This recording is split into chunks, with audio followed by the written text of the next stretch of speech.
quero convidar você para que abra sua Bíblia no livro de Josué, capítulo 1.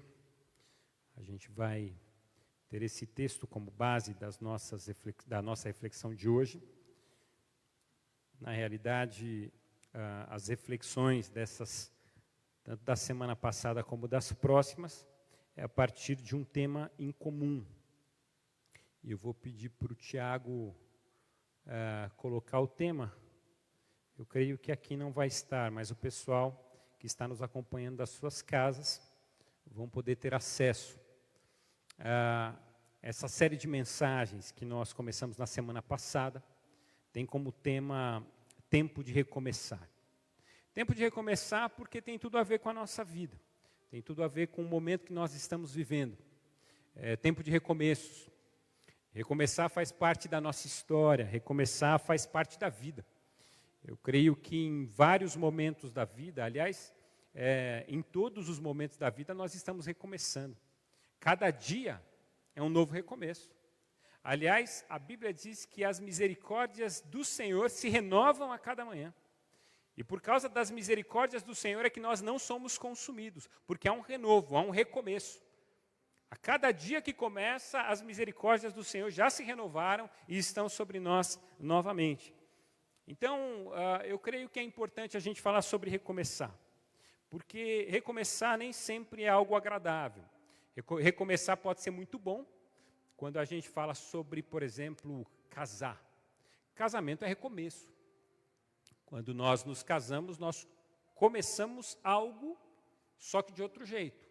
Nós continuamos a vida, mas começamos a vida conjunta, é um recomeço, porque a vida não terminou. Os relacionamentos não terminaram, mas tudo mudou o foco e a forma de ser. Então, recomeços podem ser muito bons, mas também podem ser complicados. Está aqui, né? Obrigado. Tempo de recomeçar. Então, nessas próximas semanas, nós estaremos falando sobre esse tema. A semana passada, nós falamos sobre tragédias e recomeços. Essa semana, o tema de hoje, a partir de Josué, capítulo 1, é perdas e recomeços. Então, eu quero convidar você a ler Josué capítulo 1, dos versos 1 ao 9, para que a gente possa ter hoje como tema perdas e recomeços.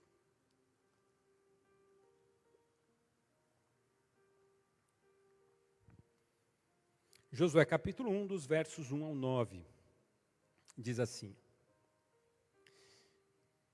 Depois da morte de Moisés, servo do Senhor, disse o Senhor a Josué, filho de Num, auxiliar de Moisés: Meu servo Moisés está morto. Agora, pois, você e todo este povo, preparem-se para atravessar o rio Jordão e entrar na terra que eu estou para dar aos israelitas. Como prometi a Moisés, todo lugar onde puserem os pés, eu darei a vocês. Seu território se estenderá do deserto ao Líbano e do grande rio, o Eufrates, toda a terra dos hititas até o Mar Grande no oeste. Ninguém conseguirá resistir a vocês todos os dias da sua vida. Assim como estive com Moisés, estarei com você. Nunca o deixarei, nunca o abandonarei. Seja forte e corajoso, porque você conduzirá este povo para herdar a terra que prometi sob juramento aos seus antepassados. Somente seja forte e muito corajoso. Tenha o cuidado de obedecer a toda a lei que o meu servo Moisés ordenou a você. Não se desvie dela, nem para a direita, nem para a esquerda, para que você seja bem-sucedido por onde quer que andar.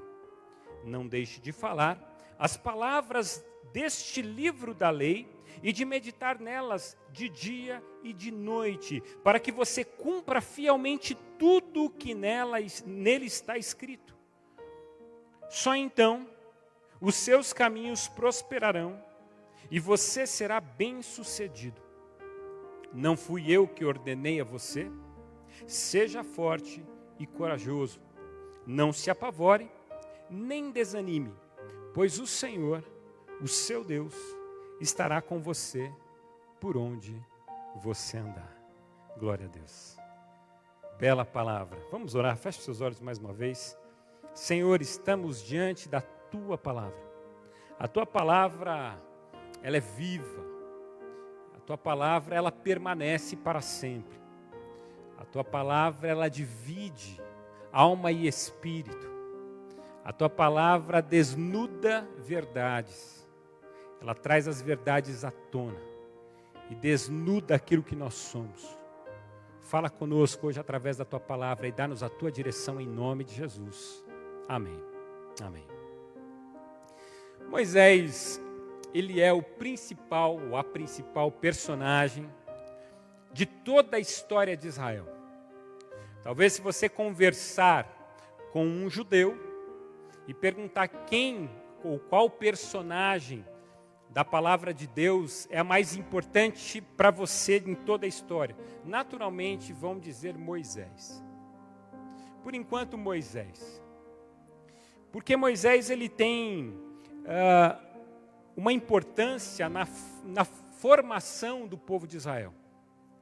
A história dele é fundamental e colabora para essa formação, e essa formação em vários âmbitos. Na identidade como nação, na espiritualidade, nos atos morais. A história de Moisés ela é fundamental, e as suas experiências no decorrer da sua história impressionam.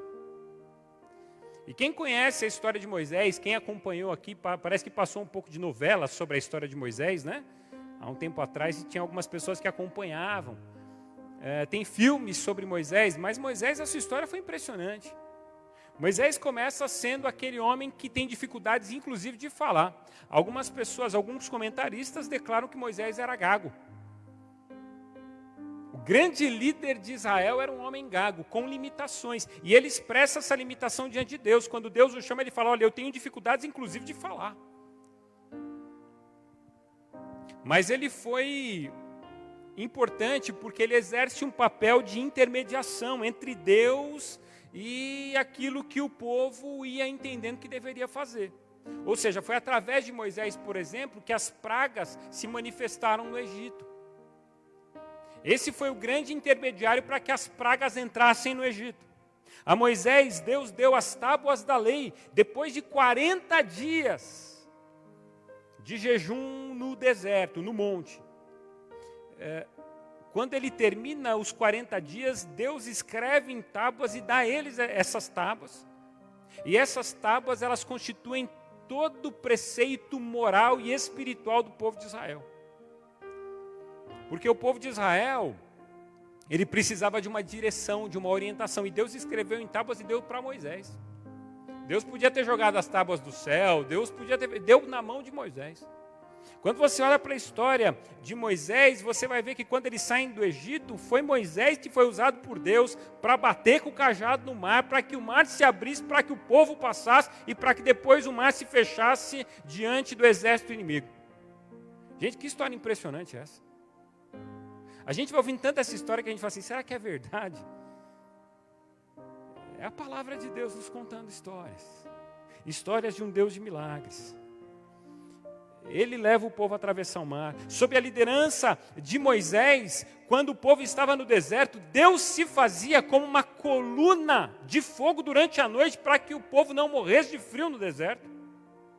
Porque o frio do deserto era algo terrível. E Deus ali se fazia uma coluna de fogo.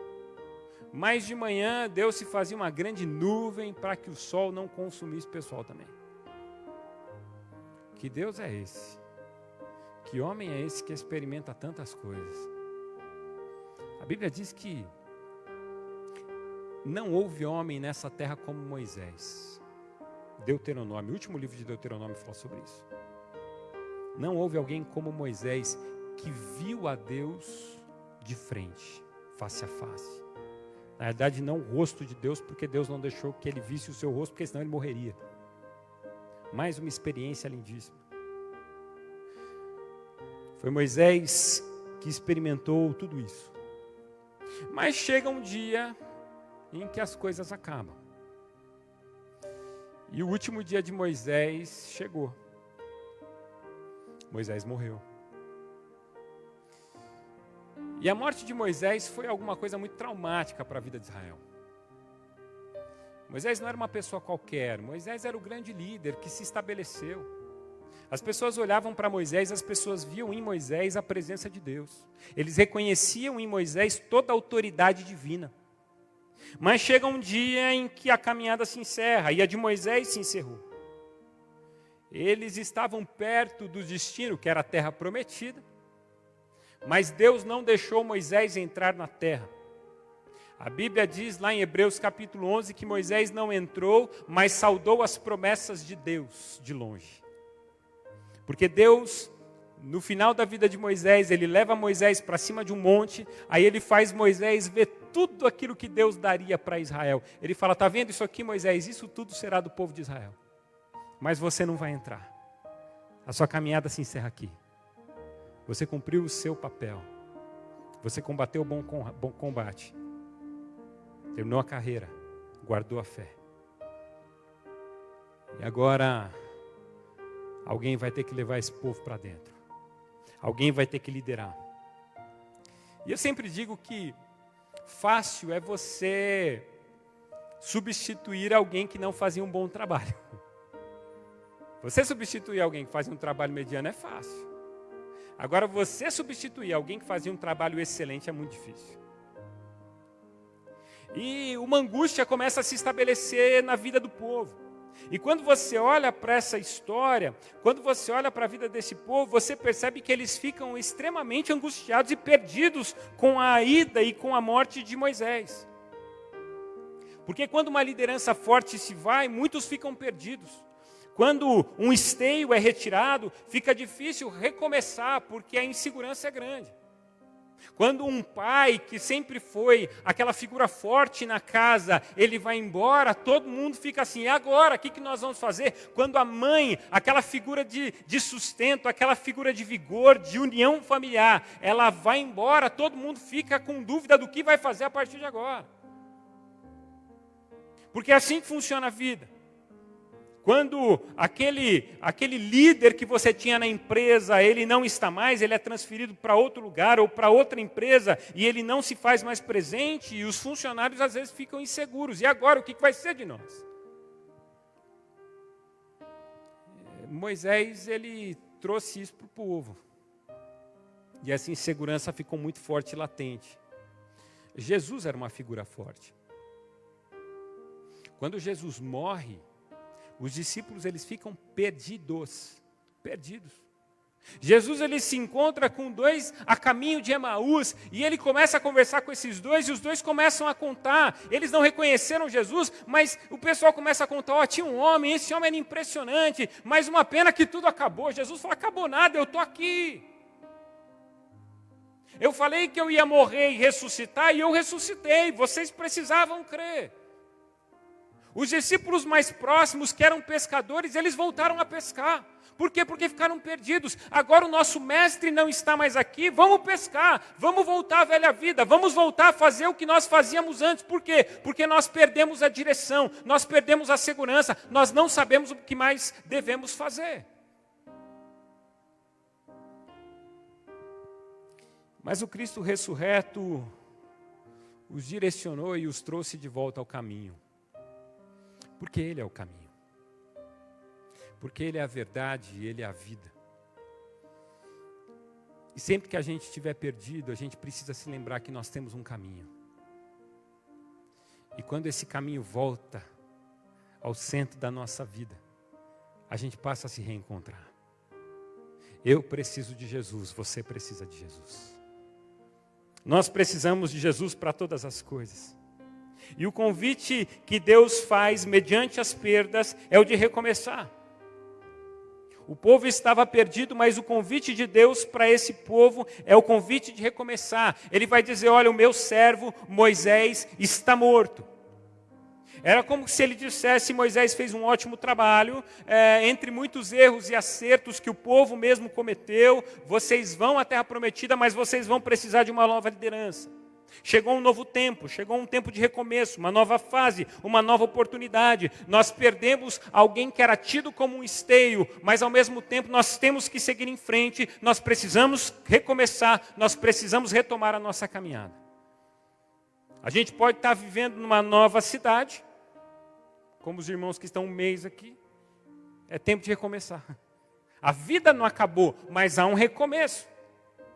Perdemos relacionamentos que estavam conosco até então, perdemos contatos, perdemos uma rotina e agora vamos recomeçar tudo de novo. É perda. E recomeço é uma nova oportunidade para acertar, uma nova chance para realizar, tornar os nossos fracassos em vitórias. Então agora eu quero convidar você para olhar um pouco para a história de Josué e aprender com Josué uma lição importante. Recomece. Aliás, a primeira lição que eu quero compartilhar com você que eu aprendo com Josué é a seguinte lição. Se você quer recomeçar, apenas comece. Quem quer recomeçar alguma coisa, precisa apenas começar. Precisa apenas dar um passo. Alguém já disse que uma longa viagem começa com um único passo. Se a gente não der um único passo, essa viagem ela não acontece. Porque o nosso maior inimigo do recomeço é o desânimo. O maior inimigo do recomeço é o desânimo. Vamos ter que começar tudo de novo. Eu não tenho ânimo para isso. O desânimo é um peso amarrado em nossas pernas que nos impede de movimentar. A perda de Moisés ela foi traumática e desanimadora. Lá em Deuteronômio, capítulo 34, versos 7 e 8, diz assim: Moisés tinha 120 anos de idade quando morreu. Deuteronômio 34, versos 7 e 8. Moisés tinha 120 anos de idade quando morreu, todavia, nem os seus olhos, nem o seu vigor tinham se enfraquecido. Os israelitas choraram. Aliás, os israelitas choraram Moisés nas campinas de Moabe durante 30 dias. Esse foi o tempo do luto. Até passar o período de pranto e de luto. 30 dias eles choraram. 30 dias o povo ficou parado lamentando. Moisés não era alguém que se chorava do dia para o dia seguinte. Não era alguém que o luto iria durar 5 dias. Durante 30 dias o povo chorou a morte de Moisés. Porque assim, a gente tem um projeto. Moisés tirou a gente lá do Egito para cumprir esse projeto. Ele falou que a gente ia entrar numa nova terra. Aí na hora que a gente está chegando nessa terra, ele morre. Aí assim, tem alguma coisa que não está bem explicada nisso aí. E aí Deus fala para Josué, fala assim, Josué, ó, é o seguinte, Moisés morreu, porque ninguém vê o corpo de Moisés. Moisés ele sobe no monte, ali ele morre, e a Bíblia diz que Deus esconde o corpo de Moisés. A Bíblia diz isso. E aí o corpo some. Talvez Deus tenha escondido o corpo justamente para que não houvesse uma idolatria, uma adoração a Moisés. De tão importante que era a figura dele no meio do povo de Israel. Mas o que acontece? Ele morre. E o pessoal chora.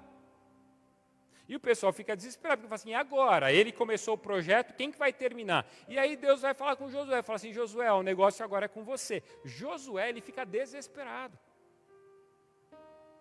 Porque é aquilo que eu falei para vocês, substituir alguém que não faz um bom trabalho, beleza. Se a gente fizer alguma coisa mediana, medíocre, já dá certo.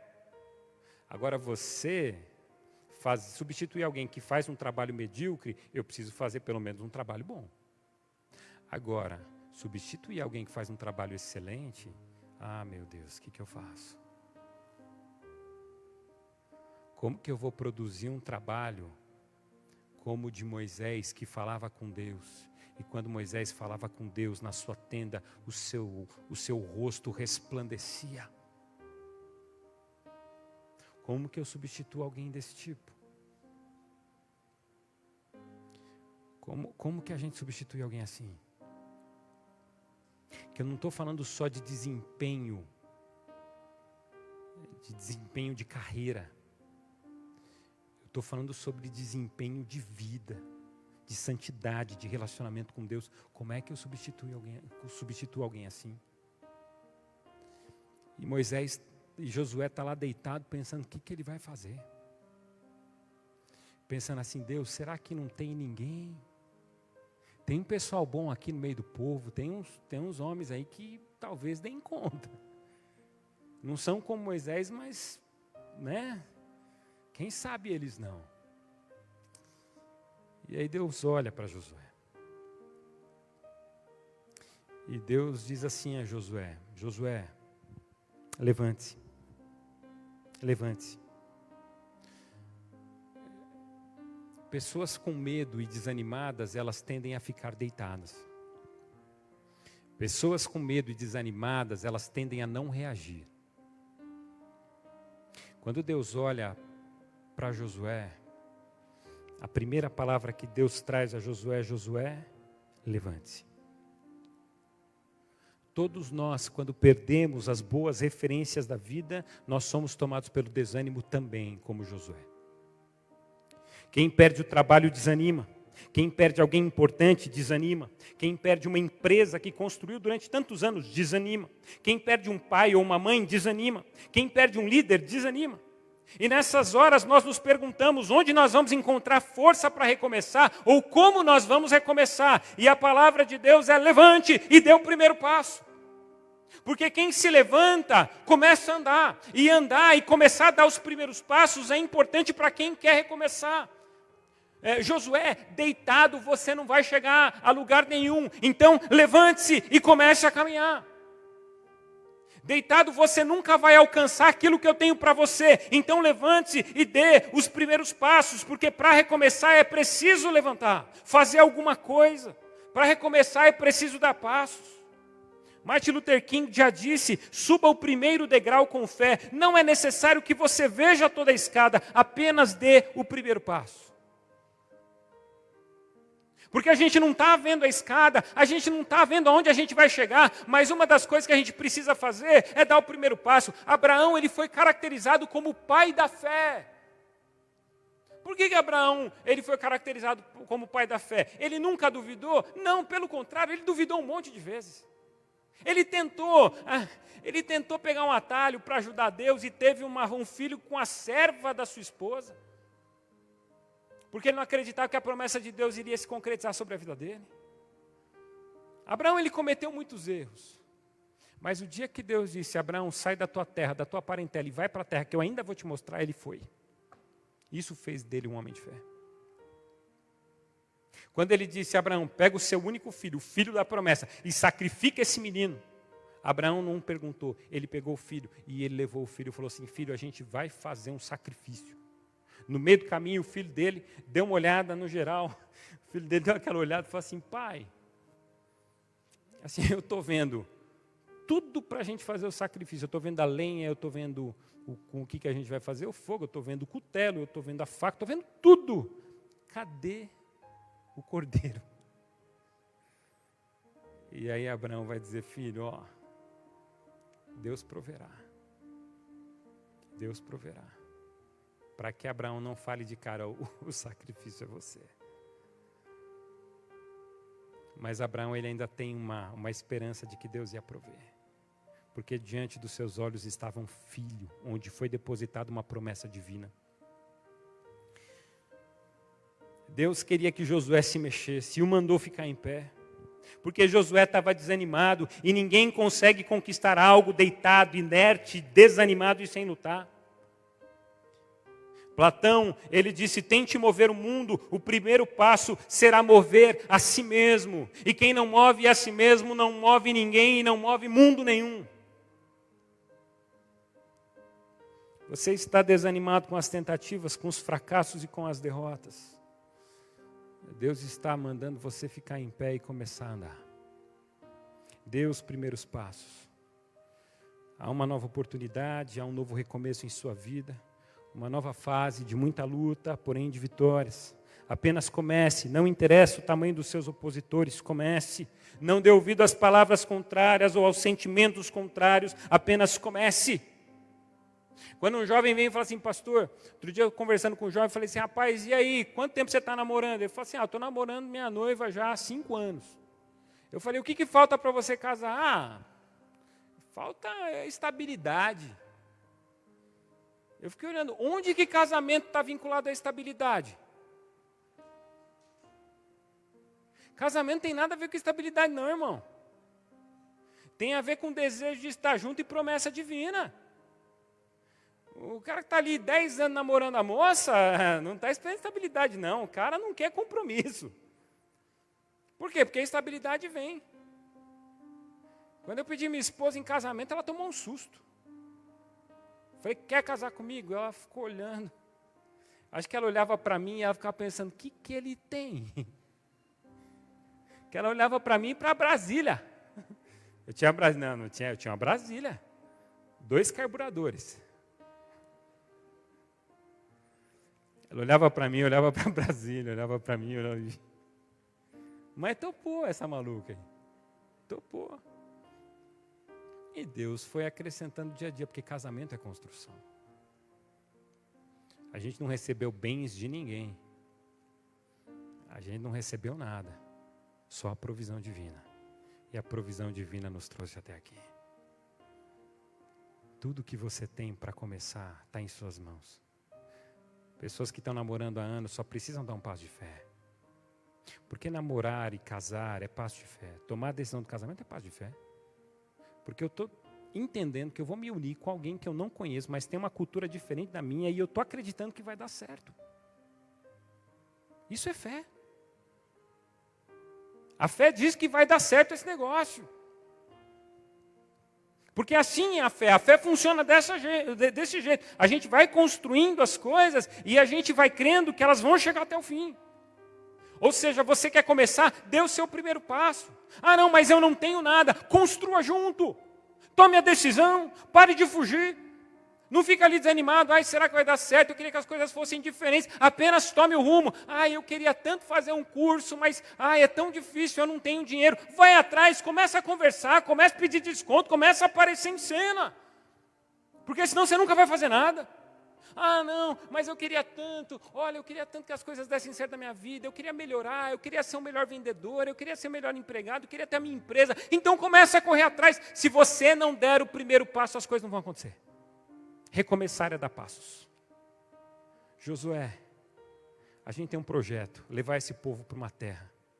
Só que assim, deitado, a gente não vai levar ninguém para lugar nenhum. Levanta e começa a dar os passos. Segundo lugar, Josué nos ensina, a segunda lição que a gente aprende sobre recomeçar com Josué é: encare os obstáculos. Porque assim, se eu preciso recomeçar, eu não posso achar que é apenas levantar e começar a andar. Eu preciso entender que vai ter obstáculos. O primeiro obstáculo era muito simples. Moisés, você vai levar o povo para além do Rio Jordão. Essa era a parte fácil. Atravessar o Rio Jordão era simples, não tinha nenhum segredo. A segunda parte era difícil. Porque depois do Rio Jordão, havia a primeira cidade que eles precisariam conquistar. E o problema era essa cidade.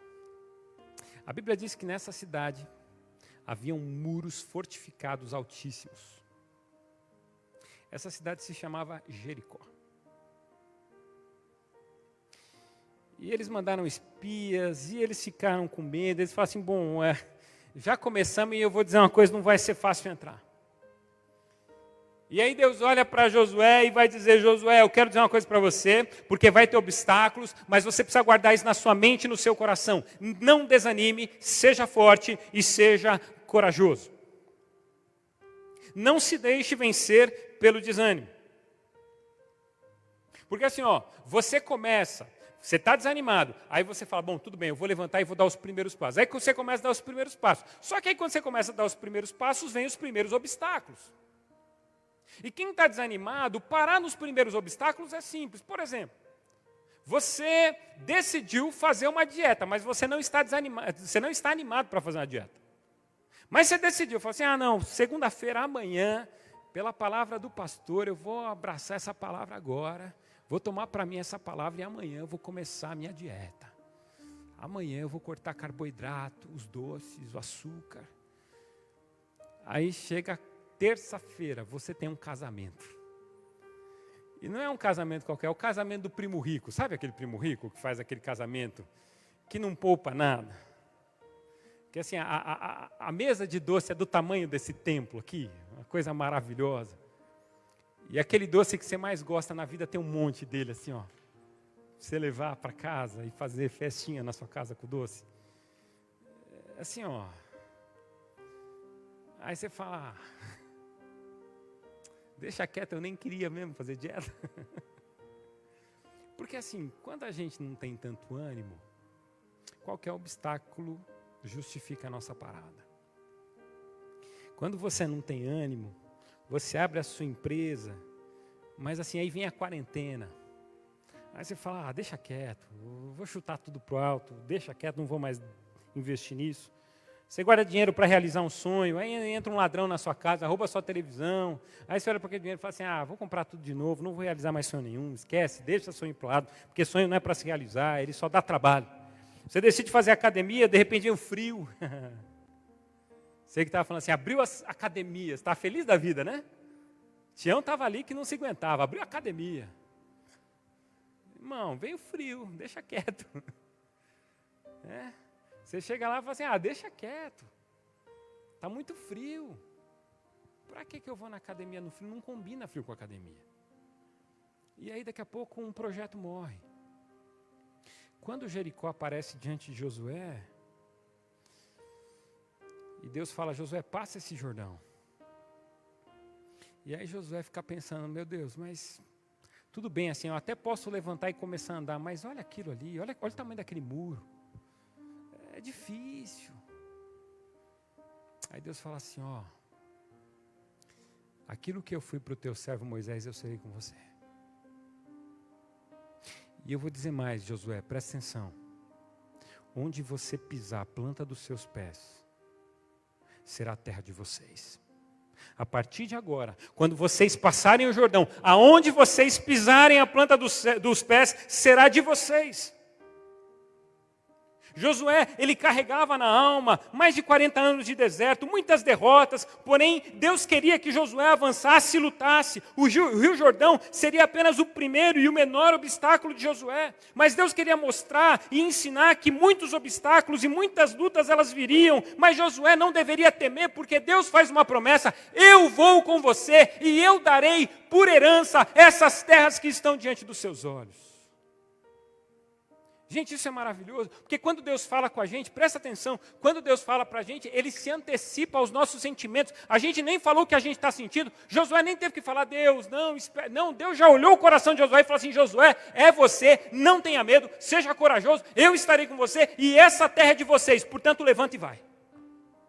E louvado seja Deus por isso. Porque a hora que Ele manda, Ele já foi na frente. Porque a hora que Deus manda você ir, Ele já preparou todas as coisas. Se as suas orações ainda não alcançaram respostas, ore com mais empenho e coragem. Seja corajoso, comece a expressar a sua fé, porque o Espírito de Deus vai te ajudar. Ele vai interceder por nós. A Bíblia diz que o Espírito de Deus intercede por nós com gemidos inexprimíveis, inclusive quando a gente não sabe mais o que orar. Quando você não tem mais força para orar, o Espírito intercede por você. E com gemidos que não dá nem para expressar. Quando você acha que não tem mais jeito, tem. Porque Deus já disse que estaria à nossa frente. Receba isso como uma palavra para a sua vida. Levante-se e passe pelos obstáculos, porque Deus vai garantir todas as suas conquistas. Amém? Amém? Amém, igreja? Está frio, né? Amém? Que assim seja sobre nós. Você é esforçado, você é guerreiro, você é perseverante. Não desista com facilidade, não. Termine aquilo que você vai começar. Saiba que Deus não tem prazer naqueles que desistem e nem naqueles que retrocedem. Já diz o texto de Hebreus. Porque aquele que retrocede, a Bíblia diz que Deus não tem prazer nele. Mas aquele que vai até o fim, pode ter certeza que Deus vai abençoar. E Deus vai ajudar. E terceira e última lição, para a gente já caminhar para o encerramento. Se esforce e acredite não em você. Porque as pessoas dizem assim, acredite em você. Eu vou tirar essa palavra porque eu não acredito nisso. Eu não acredito em mim.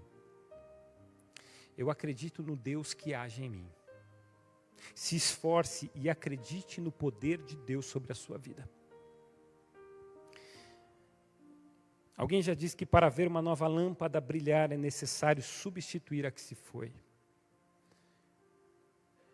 Moisés se foi. Josué era o escolhido para substituir. Preste atenção nisso. O que Josué precisava entender é que no fundo, é aquilo que nós precisamos entender hoje, no fundo, todos nós somos instrumentos nas mãos de Deus. A questão não é se nós somos melhores ou piores. A questão é se nós estamos vazios ou cheios de nós. Porque um vaso, para ele ser cheio do poder de Deus, ele precisa chegar vazio. Como que Deus vai colocar o que tem dele se esse vaso já está cheio? Cheio de orgulho, cheio de vaidade, cheio de pecados. O desafio é se esvaziar. O que Josué precisava entender é que ele não precisava chegar cheio, ele precisava chegar vazio. É aquela história, quando você lê o convite de Deus para Gideão. Quando Deus convida Gideão para conquistar, Gideão, você vai ser um grande general. Gideão fala assim, Senhor, espera aí, como assim? Primeiro que eu sou o menor da minha casa, a minha casa é a menor da cidade, minha cidade nem é alguma coisa interessante assim. Minha cidade é pequenininha, não tem nada que nos interessa. Como que eu vou ser levantado para vencer os filisteus? Eu não sou ninguém. E aí Deus olha e fala assim, é isso mesmo, é você mesmo. Quando Samuel vai na casa de Jessé procurar os filhos de Jessé, Jessé traz aqueles filhos que estão preparados para uma grande batalha, esses filhos começam a passar, e Deus olha e fala, não é esse, não é esse, não é esse, e daqui a pouco Deus olha e fala, Samuel olha e fala, não tem mais ninguém. E Jessé diz, tem um filho lá no campo. Ele fala, então traz esse. E a hora que chega Davi, Deus olha para Davi, aquele menino pequeno, franzino, sem aparência de guerra, de guerreiro, e fala, é esse aqui, ó. Porque esse menino é um menino vazio que dá para encher. A Bíblia diz assim, Filipenses capítulo 2, o cântico de Filipenses, aquele lá é o hino da igreja de Filipos, diz que Jesus, ele se esvaziou da sua glória. A palavra de esvaziamento, ela é kenosis, que significa que tudo aquilo que havia nele saiu e ele estava vazio para que alguma coisa pudesse entrar. O próprio Jesus se esvaziou de toda a sua glória, de toda a questão divina, para viver como nós e nos ensinar sobre o que é viver. No fim das contas, você quer ser um instrumento poderoso de Deus? A primeira coisa que você precisa ter é um esvaziamento de si mesmo. Deus, ele não está interessado assim, Senhor, eu tenho tanto conhecimento, eu sei como é que funciona. Às vezes o que você sabe nem é o que é o certo. Pastor, mas eu tive tanto conhecimento à toa. Não, o seu conhecimento é uma bênção e Deus vai utilizar esse seu conhecimento. Só não seja arrogante e não seja soberbo. Esteja vazio. Porque assim, se Deus não usasse Josué, Deus usaria qualquer outro. A Bíblia diz, se as pessoas não clamarem, as pedras clamarão. Se você não for um instrumento, Deus vai levantar outros, mas essa não é a ideia. Deus quer usar você. Não é o quanto de capacidade você tem, mas o quanto você já se esvaziou de si mesmo. O segredo de Moisés não era ele, mas era Deus nele. Quando Moisés recebeu as tábuas, ele ficou 40 dias em jejum, sem tomar água ou sem comer coisa alguma. Só se alimentando da presença de Deus. Não há poder de Deus sem autoesvaziamento. Nossas perdas nos mostram isso. Nossas perdas nos impulsionam. Não tem como você ocupar um lugar em que tem alguém lá. Essa pessoa ela precisa sair, você entra. Mas você não vai ser uma pessoa abençoadora como ela foi se você não estiver vazio e aprender a ser quem você deve ser. Você não tem que ser a pessoa, você tem que ser o que Deus quer fazer de você. Exercite sua fé. Seja cheio de Deus. Se esvazie. E comece a ser cheio dele. A Bíblia fala sobre enchei-vos do Espírito Santo. Para eu me encher do Espírito Santo, eu tenho que dobrar as minhas convicções diante de Deus.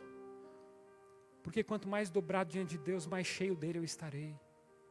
Eu quero ser cheio do Espírito Santo, o que eu faço? Eu me prostro, eu estudo, eu clamo, eu oro, eu gasto tempo. E quanto mais eu faço isso, mais do Senhor eu recebo. E quanto mais do Senhor eu recebo, mais milagres vão acontecer. E quanto mais milagres acontecerem, mais da presença do Senhor também eu vou conhecer. E quanto mais da presença do Senhor também eu conhecer, mais fortificado eu estarei. E quanto mais fortalecido e fortificado, mais firme eu estarei diante das circunstâncias contrárias da vida. E as coisas não me abalarão, porque eu estou cheio de Deus. E homens cheios de Deus, eles são capazes de fazer aquilo que nenhum ser humano é capaz. Às vezes eu cito algumas histórias, por exemplo, os nossos irmãos em Cristo dos primeiros séculos. Eles eram presos, eles eram lançados nas covas dos leões, eles eram lançados nas arenas, jogados aos leões. E sabe o que eles faziam? Eles declaravam a sua fé em Cristo, porque quem conhece a Cristo pode declarar a sua fé diante de qualquer circunstância. Enquanto a gente está falando isso, a China hoje, agora, a China desencadeou nesses últimos dias uma perseguição absurda. Isso não está nas manchetes, mas está acontecendo. Entra no site Portas Abertas, onde os nossos irmãos trabalham com missões na China e nos países fechados. A China está acontecendo uma perseguição absurda. Cristãos estão sendo presos, cristãos estão sendo mortos. Não só na China, Coreia do Norte, aliás, alguns povos árabes, tantos países onde cristãos estão sendo violentados. E sabe o que eles fazem? Eles continuam declarando a sua fé. Eles não abrem mão da sua fé. Porque a sua fé é tudo aquilo que eles têm. Eles sabem quem é Jesus. Eles estão vazios de si mesmos e cheios de Deus. E eu estava lendo uma notícia hoje de manhã, de um site cristão dizendo, olha, o mundo árabe está se mobilizando, porque eles estão gerando uma grande perseguição aos cristãos. E quanto mais se persegue, mais o cristianismo cresce. Porque a gente sabe pela história da humanidade que perseguição nunca acabou com o cristianismo. Mas a perseguição sempre trouxe crescimento para o cristianismo. Qualquer ambiente de perseguição faz o cristianismo crescer. A história, documentos da história cristã, há um livro chamado Documentos da História Cristã. Esse livro ele conta vários fatores, são documentos dos primeiros séculos. E entre esses documentos, há um relato de lideranças, há um documento das próprias lideranças vinculadas a Pilatos e toda a liderança de Roma, dizendo assim, interessante, porque os cristãos eles não têm medo. E quanto mais eles são perseguidos, a impressão que a gente tem é que eles mais crescem e mais se fortalecem. Porque assim é o reino de Deus. O reino de Deus é como um fermento. E esse fermento ele começa a crescer e nada segura. Porque essas convicções elas são internas. Eu creio em Deus e nada pode tirar isso de mim. Você crê em Deus e nada pode tirar isso de você. As pessoas podem forçar, as pessoas podem querer, mas você sabe quem é Deus. E você sabe que vale a pena segui-lo até o fim. E esse Deus é o Deus que disse para Josué, Josué, assim como eu estive com Moisés, eu estarei com você. Aquilo que eu fui para Moisés, eu serei para você. Eu vou te ajudar. E você vai conquistar aquilo que eu disse que você vai conquistar. Você, meu irmão, minha irmã, você vai chegar aonde Deus disse que você vai chegar.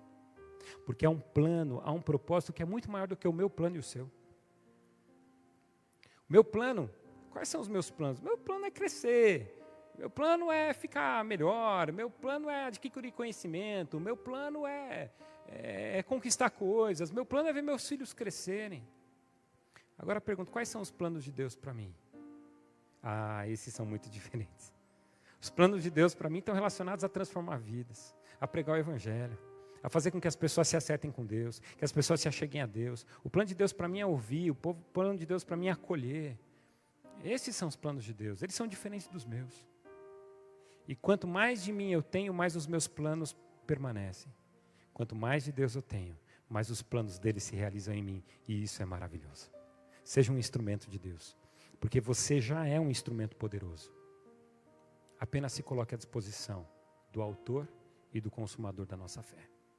Que Deus assim nos abençoe. Que a gente possa hoje começar. Que a gente possa hoje começar a dar os primeiros passos. Que a gente possa hoje encarar os obstáculos, enfrentar cada um deles. E que a gente possa hoje se esforçar e acreditar no poder de Deus. Porque o texto, eu só quero terminar dizendo aquilo que o texto diz. O texto diz assim: seja forte e corajoso. Não se apavore nem desanime, pois o Senhor, o seu Deus, estará com você por onde você andar. Amém? Amém, igreja? Ele está com a gente. Tem uma pandemia. Deus está com a gente. Eu não vou ter medo da pandemia. Sabe quem tem a palavra final sobre a minha vida? Deus. Não é que eu não tenho medo da pandemia, eu não tenho medo da morte. Porque a gente conhece gente extremamente neurótica com a morte. Ai, meu Deus, e se eu sair de casa, passar na rua, atropelar, um carro vem, passa por mim, Você não sai de casa. O que a gente faz? A gente confia em Deus. A gente somente confia em Deus. Porque Ele está conosco todos os dias. Feche os seus olhos, vamos orar. Vou chamar o Ministério de Música para que venha aqui à frente. Eu vou pedir para que a gente possa recolher logo após os dízimos e ofertas, tá? O Marcão e a Aline.